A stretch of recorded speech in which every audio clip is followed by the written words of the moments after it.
for you to sit here and enjoy the blessings of life. Don't act like you're running the entire planet. Being human means knowing how to simply be. People's idea of education is just collecting information, but we are confusing information with real intelligence. Mind is like a cloud.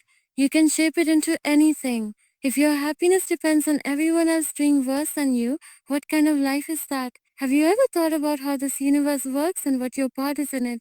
Should we be spending our energy worrying about others? Well, Sadhguru has some answers to these kinds of questions. Listen to him. Don't act like you're in charge of the planet or the universe. You're not. It's all happening on its own. You're just a tiny little being who's here for a short while. Don't make a big deal out of it. Go through a few years of life. Don't create a mess. If you can sit here and simply be then this person, you becomes a nice experience for yourself. If you are nice to yourself, others will also experience you. If someone pleasant, whether you do something amazing or not, depends on many things. On many things. No one can control that completely. You must see that your actions are mostly shaped by the times you're living in. What we do and don't do is influenced by the period we live in. If you were alive 5,000 years ago, you wouldn't be working on software. You'd be doing something else entirely. Actions you take today are tied to the present time. Don't believe you're doing everything by your own hand. It's the times. These times are their own kind of weather, sometimes smooth, sometimes stormy. If you can learn to move with this weather gracefully, people will say you are successful. If you complain about every little change, then life will feel like a failure. Think of a wave surfer. You've seen people ride the waves in the ocean. What does a surfer dream of? A giant wave? A tsunami even. In a surfer's mind, that's the ultimate wave to ride. Maybe 100 feet tall. If you know how to ride it, even a tsunami becomes an amazing experience. How often do you check your memory skills? Let's hear Sadhguru explain why real success doesn't only come from education. We often confuse having information with being intelligent. When you fill yourself with too much information, it becomes hard to pay attention. And when you can't focus, you lose access to your deeper intelligence. And you're just repeating things you've memorized and yogic understanding.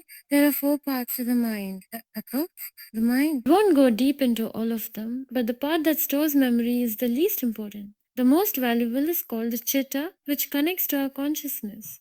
If you shape your chitta a certain way, that shape will keep showing up in life because it's supported by the energy of life itself. The other side, that life-making force, what we call consciousness, is what powers it. Once your mind is connected to that, the shape it takes can be anything. The mind is like a cloud. You can make it look like a god or like a devil. You can shape it into a pig or anything else is fluid. The shape you give to your chitta will keep appearing in your life because it's fueled by that deep energy.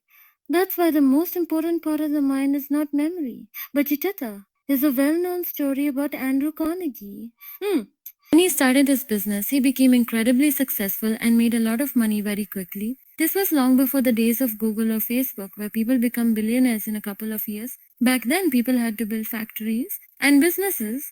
It took decades or even generations. Carnegie rose fast. People became suspicious. The US government even thought he might be doing something illegal and created a committee to investigate. They questioned him in every way and found nothing wrong.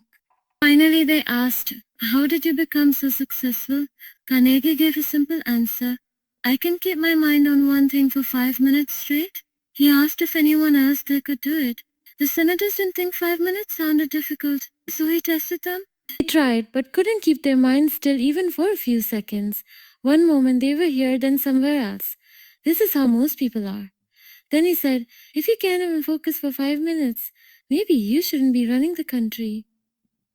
All of us have competed for something at some point, but according to Sadhguru, there's one thing we should never compete in. Life isn't a competition. Life is not a race. Because if life were a race, you'd want to reach the finish line as fast as possible. And the finish line is, well, the end of life.